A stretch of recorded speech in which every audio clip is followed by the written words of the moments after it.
그물에 걸리지 않는 바람처럼 누구나 한 번쯤 이런 자유를 꿈꾸어 볼 것입니다. 우리가 뭐 좀 하려면 제약이 많잖아요. 여기서 걸리고 저기서 부딪히고 이것저것 좀 다 내려놓고 이 걸리적거리는 거 구애받지 않고 좀 세파를 초월해서 쉬운 말로 좀 쿨하게 그렇게 살고 싶다.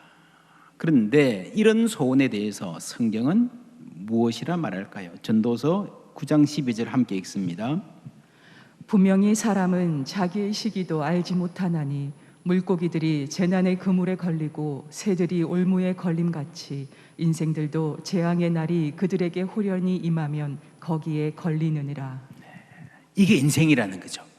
짐승이요, 숲을 막 돌아다니다가 천진난만하게 어느 순간에 갑자기 호련히 덫에 딱 걸리면 아둥바둥 못하는, 조금도 예상하지 못한 재난이 닥칠 수 있는, 그게 인생이다. 여러분 어떻게 생각하십니까? 우리가 행복이라고 하는 것, 어느 날 걸려온 전화 한 통화로 산산조각 날 수도 있습니다. 바람같이 그물에 안 걸리면 좋겠지만 여러분, 몸이 있는 사람이 어떻게 안 걸릴 수 있어요? 혹 머리 좋은 사람은 피할 수 있고 힘에 센 사람은 뚫고 지나갈 수도 있겠지만, 그러나 어떤 그물은 아무리 강한 사람도 꼼짝 못하게 하는, 우리 인생에는 피할 수 없는 역경이라는 것이 있다. 우리가 다 잘 알고 있습니다. 저는 불교의 사상을 존중하고 배울 대목이 많다고 생각합니다. 그러나 기독교와 차이가 나는 점을 분명히 하는 것은 우리 기독교 신앙과 인생의 본질을 이해하는 데 많은 도움이 되기 때문에 가끔씩 말씀드립니다. 그물에 걸리지 않는 바람과 같은 자유, 이것은요 사실 불교만이 아니라 모든 인간의 보편적 로망입니다. 기독교 내에도 그런 생각을 가진 사람들이 있었습니다. 신앙이 좋으면, 영적인 사람이 되면은 그런 인간적인 제약을 넘어설 수 있을 것이라는 생각, 영지주의라고 합니다. 그물에 걸리지 않는 바람과 우리가 다른 점은요, 무엇보다도 우리가 몸을 가지고 있다는 사실입니다. 영지주의는 사람이 정말 영적이 되면, 영적인 사람이 되면 이런 몸이라는 차원을 벗어나거나 초월할 수 있다고 가르칩니다. 그러나 성경은 말씀이 육신되어 우리 가운데 거하심에 라고 하죠. 예수님은 만물 위에 계시고 만물을 초월해 계시기 때문에 본질적으로 자유로운 분입니다. 예수님이야말로 그물에 걸리지 않는 바람과 같이 살 수 있는 분이십니다. 그러나 그물에 걸려서, 덫에 걸려서 아둥바둥 할 수밖에 없는 우리를 위해서 예수님 스스로가 똑같은 제약 속으로 들어오시는 겁니다. 육신이 되셨다는 것은 안 먹으면 배고프고 맞으면 아프고 공격과 비난을 받으면 마음이 시린 그런 존재가 되셨다는 것입니다.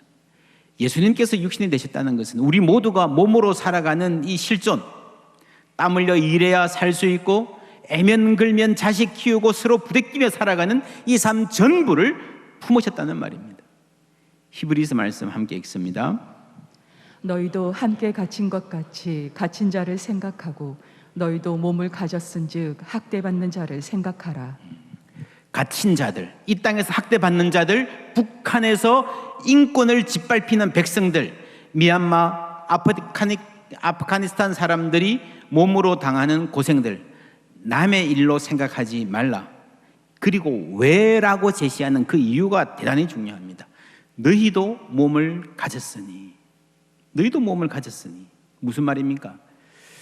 여러분, 영지주의는요, 혹은 불교는요, 나의 마음의 평안을 위해서 몸의 의미를 극소화합니다. 근데 성경은 반대로 몸의 의미와 중요성을 확장합니다. 몸이 중요하다. 남의 몸도 생각하라. 그리고 우리 몸이 하나님의 성전이라고 말하잖아요.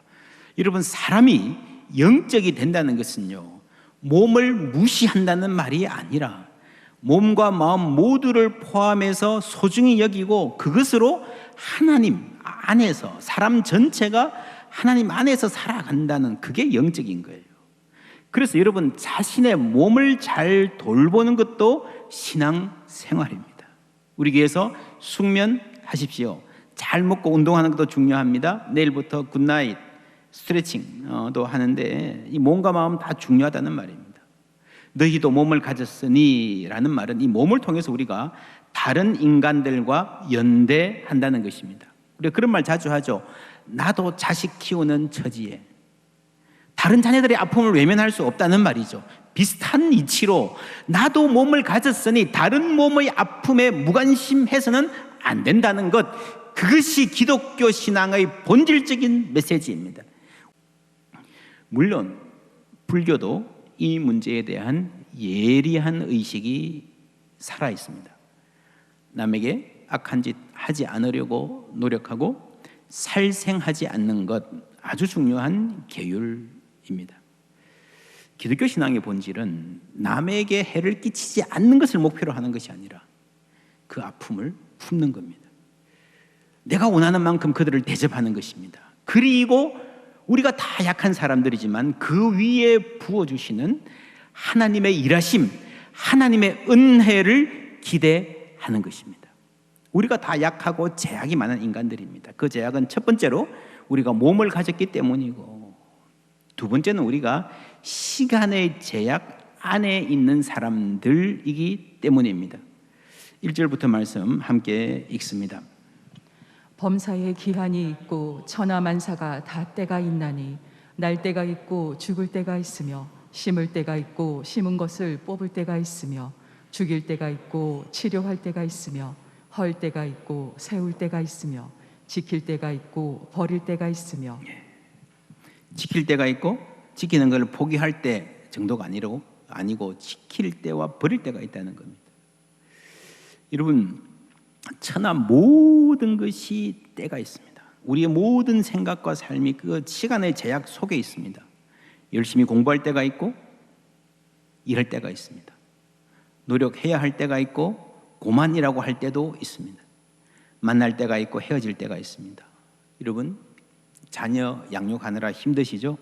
특히 요즘에 코로나로 인해서 이 어린 자녀들 둔 주부들의 스트레스가 정말 이만저만이 아닙니다. 그런데 어른들은 그러시죠. 그때가 좋았다, 그립다.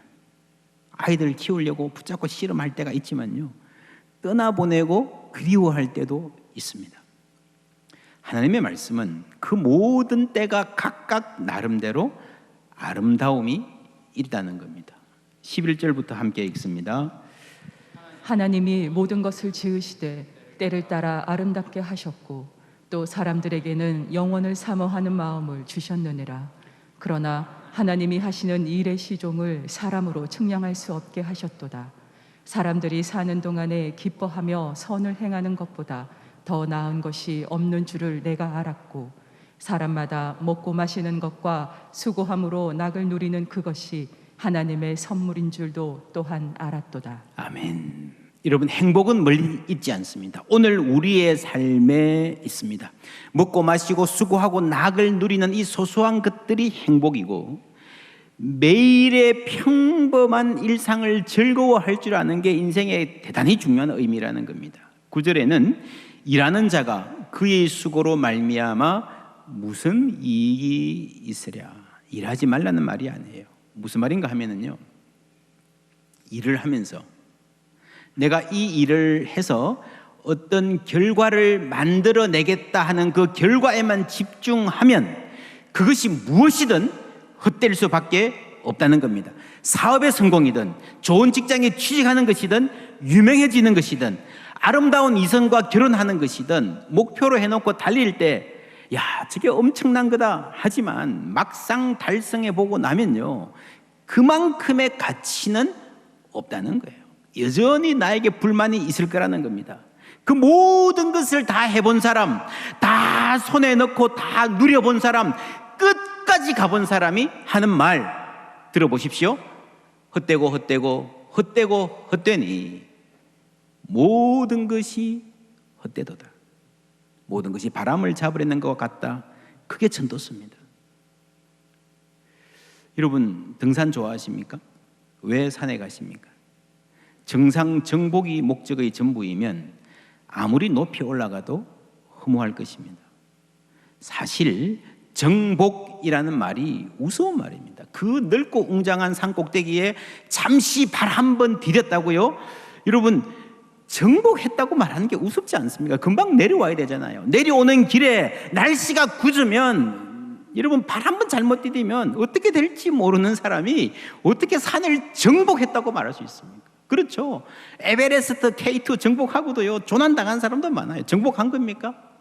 그게 뭐가 정복이에요? 경제계를 정복했다, 학계를 정복했다, 내가 축구, 야구, 가수가 가요계를 정복했다. 아니에요. 그냥 잠시 반짝하다가 가는 거예요. 오늘 이 말씀은 내가 지금은 고생하지만, 지금은 이렇게 형편없이 살지만 절치부심해서 마지막 날에는 웃을 것이다, 그렇게 살지 말라는 거예요. 매일매일 평범한 하루를 자주 웃고 감사하며 살라는 것입니다. 할렐루야. 여러분 이 초청에 믿음으로 응답하시기 바랍니다. 소진영 간사라는 찬양사역자가 있습니다. 이분 이름은 몰라도 이분 찬양을 몇 곡 안 들어본 분들은 거의 없을 거예요. 지난 5월에 우리 교회에 와서 간증 찬양 집회 했습니다. 이분 삶의 이야기를 들어보면 놓치신 분들은 5월달까지 찾아가서 꼭 들어보세요. 수요 집회에 있습니다. 이분의 찬양이 그렇게 깊은 은혜가 있는 이유가 있구나 알 수 있습니다. 이분이 아주 그냥 평범한 집안에 평범하게 자랐어요. 그런데 백혈병에 걸려서 투병하던 중에 그 고생하며 씨름하던, 그러면서 마음 졸이면서 결혼하고 애 놓고 하던 그런 과정들 정말 놀랍습니다. 한 이 평범한 사람 안에 그렇게 놀라운 삶의 의욕, 투지가 있구나. 야곱이 천사와 씨름하던 투지, 이게 회복력이구나 깨닫습니다. 이분 찬송 중에 이 또한 지나가리라 하는 찬송, 여러분 아시죠? 여러분 모든 것이 때가 있다는 거죠. 여러분 힘든 날도 지나갈 것입니다. 눈물 흘리는 날들도 지나갈 것입니다. 외로운 밤도 지나갈 것입니다. 그런데 이분이 자신이 쓴 찬송인데 이 찬송을 얘기하면서 이 찬송을 짓고 보니까 많은 분들이 이 또한 지나가리라 이 대목을 참 좋아하시는데, 본인이 정말 마음을 실었던 대목은 따로 있다는 거예요. 정말 강조하고 싶었던 부분, 중요한 고백은 이겁니다. 하루를 살아도 기쁨으로 살리. 하루를 살아도 기쁨으로 살리. 모든 게 지나가는데 그래 대충 살자가 아니고 그 시간 속에서 하나님의 뜻은요, 우리가 그 하루를 기쁨으로 사는 거라는 거죠. 이 또한 지나가리라, 이 말씀은 범사에 기한이 있고 천하 만사가 다 때가 있나니 울 때가 있고 웃을 때가 있으며 슬퍼할 때가 있고 춤출 때가 있다라는 말씀, 그리고 하루를 살아도 기쁨으로 가리, 이 말은 사람들이 사는 동안에 기뻐하며 선을 행하는 것보다 더 나은 것이 없는 줄을 내가 알았다라는 말씀. 그래서 이 찬송이 이 전도서 3장을 아주 잘 요약하고 있습니다. 여러분 에드 디너라는 학자의 연구에 따르면 사람이 큰 성공, 대박났다, 그 큰 성공이 주는 행복의 비중을 인생 전체에서 계산해 보면 1%에서 3%밖에 안 된다고 합니다. 아무리 크게 성공해도. 오히려 사람이 정말 강렬한 기쁨을 맛보면요, 그 다음에 더 깊은 절망에 빠지기 쉬워요. 어디 가서 완벽한 하루를 보냈다고 생각하십시다. 완전히 휘황찬란한 곳에 자고 멋지게 먹고 황홀한 시간들을 보냈습니다. 휴가 마치고 돌아와서 출근하기 싫죠? 우리 집 괜찮다 했는데 우리 집 왜 이렇게 구질구질해, 왜 이렇게 좁아, 그렇잖아요. 여러분 너무 큰 강렬한 경험은요, 이 소소한 즐거움을 느끼는 감각, 이 감각이 중요한데 이 감각을 잃어버리게 합니다. 사람이 그래서 너무 좋은 환경에서 자라면 쉽게 깨어지는 유리공 같은 사람이 되기 쉽습니다. 완벽한 미모, 훌륭한 집안, 좋죠. 근데 여러분 정말 훌륭한 집안에서는요, 조금만 실수해도 집안의 수치가 돼요. 전도서의 말씀은 큰 성공을 거두려고 노력하는 거예요. 헛되고 헛되다. 그게 의미 없다는 말은 아니에요. 의미 있어요. 여러분 하십시오. 그러나 매일매일 평범한 삶을 선을 행하며 기쁘게 사는 것 없이는, 그런 과정을 즐길 줄 아는 감각과 태도가 없이는 그 어떤 결과를 손에 넣더라도 우리는 결코 행복할 수 없다는 말입니다. 이런 실험이 있습니다. 사람들에게 자신이 좋아하는 것, 싫어하는 것을 종이를 주고 적어보라 그랬어요. 그리고 그 사람들의 행복 지수를 측정해 보았습니다. 우리가 쉽게 예상하듯이 행복 지수가 높은 사람들은요, 좋아하는 것을 많이 적어요. 불행하다 하는 사람들은 싫어하는 것을 많이 적습니다. 여기까지는 예상이 가능하죠. 근데 재밌는 것은요, 불행하다 하는 사람들은요, 좋아하는 것도 대충 적어요. 영화, 등산, 골프, 간단해요. 행복하다 하는 사람들은요, 햇볕이 잘 드는 창가에서 책 읽는 것, 이른 아침 신선한 공기를 마시며 산책하는 것, 커피 마시면서 재즈 듣는 것, 이런 식으로 구체적이라는 겁니다. 여러분, 행복은 태도고요, 감각입니다. 나에게 주신 행복한 시간을 느낄 줄 아는 감각이 있어야 됩니다. 그래서 여러분, 글을 쓰는 것은 중요합니다. 자서전을 써보시라 권해드렸습니다. 지금 우리 교회 전체가 감사일기 쓰고 있습니다. 여러분, 감사는 신비한 힘이 있습니다. 감사는 무엇을 바꾼다? 많은 것을 바꾸는데 대표적으로 감사는 인간의 뇌를 바꿉니다. 여러분 아시죠? 인간의 뇌는요, 이게 수많은 시냅스들이 연결되면서 생각이 이어집니다. 어떻게 연결되는가? 그게 창의적인 사람이에요. 그러니까 대부분 없던 게 아니라 있는 건데 이거하고 연결될 줄 몰랐는데 딱 연결이 될 때에 그게 창의적인 아이디어가 되는 겁니다. 감사도 마찬가지입니다. 감사해야 된다는 것도 알고 감사할 거리도 많아요. 우리가 못하는 것은 연결을 못 시키는 겁니다. 이게 감사할 일이구나 깨닫는 감각, 감사 일기를 쓰면서 우리가 키워지는 겁니다. 여러분, 적어도 40일 매일 써보시면요, 뭐가 바뀌는가 하면 내 뇌가 감사를 아는 뇌로, 행복의 태도와 감사의 감각이 있는 뇌로 바뀌게 되는 거예요. 그리고 또 하나, 우리에게 일상을 즐기고 평범한 일에 감사하지 못하게 막는 것 중 하나는 완벽주의입니다. 적어도 행복하다 말하려면 이 정도는 좀 더 폼나고 근사하게 아쉬움 없어야 된다는 그 생각. 여러분, 완벽주의는요, 좋은 삶의 적입니다. 전도서 7장 16절 함께 읽습니다. 지나치게 의인이 되지도 말며 지나치게 지혜자도 되지 말라. 어찌하여 스스로 패망하게 하겠느냐. 예, 이 구절 읽으면 많은 분들이 질문합니다. 의인 그거 좋은 거 아닌가요? 대충 살아라는 말인가요? 아니에요. 이 말은요, 자신이 의인이라고 단정하고 내세우는 걸 말합니다. 내가 어디에 내어놓아도 어떤 기준으로 보아도 부끄러움 없는 사람이 될 수 있다는 생각, 그게 완벽주의예요. 되어야 된다는 압박, 그게 완벽주의예요. 예수님 말씀하셨어요. 복되도다 의에 줄이고 목마른 사람. 의인이 아니고요, 완벽한 사람이 아니고요, 의를 갈구하는 사람이 복 있는 줄 믿습니다. 내가 완벽할 수 있다는 것은 착각이에요. 나는 그물에 걸리지 않는 바람처럼 모든 사람의 판단과 비난으로부터 자유롭다. 여러분 그래요? 아니에요. 아닐걸요. 인간의 의도, 인간의 자유도 완벽하지 않습니다. 내가 가진 자유가 부족하고 제약이 많다는 걸 그걸 인정해야, 그걸 받아들여야 거기서부터 진정한 자유가 시작되는 거예요. 행복에 대해서도 완벽주의적 견해를 가진 사람이 있습니다. 불행한, 아픈 일이, 슬픈 일이 없어야 행복하다고 느끼는 사람일수록 더 불행하다는 통계가 우리 묵상집에 잘 실려 있습니다. 꼭 보시고요. 우리가 행복은 인생의 목적이 되면 안 된다라는 말을 자주 하는데, 여러분 행복하기 위해서 노력하는 것은 좋아요. 근데 문제는 너무 힘을 주고 노력하다 보면 내 나름대로 완벽한 그림을 그리게 된다는 거죠. 거기서 비틀어지면 아니다 생각하게 되는 그게 문제입니다.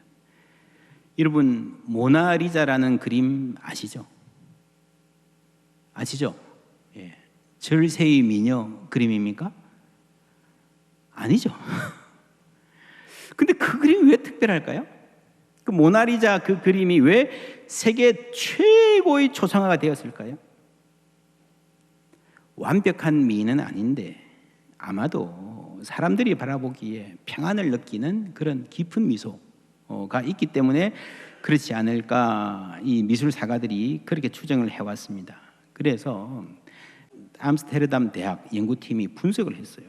그 비슷한 지중해 지역, 비슷한 혈통의 여성들을 모아서 표정을 연구를 해서 중립적 기준을 정하고 6가지 감정, 행복, 놀람, 분노, 혐오, 공포, 슬픔들을 다 숫자로 지수화해서 아주 세밀하게 분석을 했습니다.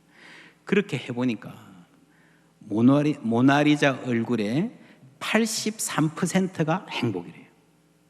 나머지 17%는 혐오감이 9%, 두려움이 6%, 분노가 2%라는 거예요. 인간의 모든 얼굴은요, 하나의 감정만 담고 있는 게 아니라 복합적인 감정이 얽혀 있습니다. 여러분 놀랍지 않습니까? 최고의 평안한 미소도요 83%라는 거예요. 이 83%라는 숫자에 착안해서 우리 83%만 행복합시다, 뭐 그런 내용의 책도 나왔어요. 그 안에 있는 연구 하나가 사람들의 행복 지수를 조사해 보니 10점 만점으로 조사를 쭉 해보니까요, 10점이나 9점인 사람들보다 8점인 사람들, 그 사람들이 20년 후에 가서 보면 학업이나 직장에서의 성취도, 관계 다 좋고요, 이 사람들이 훨씬 더 건강하다라는 겁니다. 재밌죠? 이런 사람은요, 아무런 걱정과 아쉬움이 없는 상태보다 약간의 부족함, 약간의 걱정 있는 상태에서 훨씬 더 창의적이고 열정적이 될 수 있고, 그런 사람들이 마침내는 더 잘 살게 되더라는 겁니다. 완벽한 조건에서 자라나면요, 대부분 여러분 아시잖아요. 조그만 불행이 닥쳐와도 쉽게 무너집니다. 우리가 흔히 야 스트레스 주지 마, 스트레스 나쁜 거야 그러는데 여러분 아세요? 어느 정도의 스트레스는 몸과 마음의 건강을 위해서 유익합니다. 그래서 학자들은 그렇게 분석해요. 스트레스 중에 유스트레스, 좋은 스트레스가 있고 디스트레스, 나쁜 스트레스가 있다. 여러분 스트레스 있으십니까? 예. 그 모든 스트레스가 말끔히 사라지고 100% 행복한 날 기대하지 마십시오. 그런 날은 안 올 겁니다. 온다고 해도 그게 좋은 게 아니다. 하나님께서 세상을 아름답게 지으셨습니다. 물론 죄로 인해서 많이 망가지고 얼룩졌지만 여전히 우리 삶에 아름다움이 있습니다. 때를 따라 아름답게 해주셨기 때문에 오늘에는 오늘의 기쁨, 오늘의 행복이 있는 줄 믿습니다. 지금 병원에서 이 설교 들으시는 분들도 계신데 여러분 오늘에는 마찬가지로 크기에도 오늘의 기쁨, 오늘의 행복, 하나님이 마련하신 것이 있는 줄 믿습니다. 오늘을 사십시오. 여러분 무작정 오래 사는 사람이 복된 것 아닙니다. 하루를 살아도 기쁨으로 살 수 있는 사람이 복된 사람인 줄 믿습니다. 내가 빚 다 갚고 자식들 보란듯이 성공하는 거 보고 모든 문제가 다 해결된 다음에 내 기쁨을 누리리라, 그거 아니고요. 스트레스가 있는 가운데도 웃고 어려운 가운데도 이웃들을 손잡아주고 웃어주고 힘든 가운데도 재밌는 농담도 할 줄 알고 그런 사람이 복 있는 사람, 성령 충만한 사람인 줄 믿습니다. 이런 사람들이 이웃을 복되게 하고요, 하나님께 영광 돌리는 거예요. 이런 기쁨, 이런 행복, 때를 따라 주시는 복 누리는, 그래서 하나님의 아름다우심을 세상에 드러내는 성도님들 다 되시기를 주님의 이름으로 축원합니다.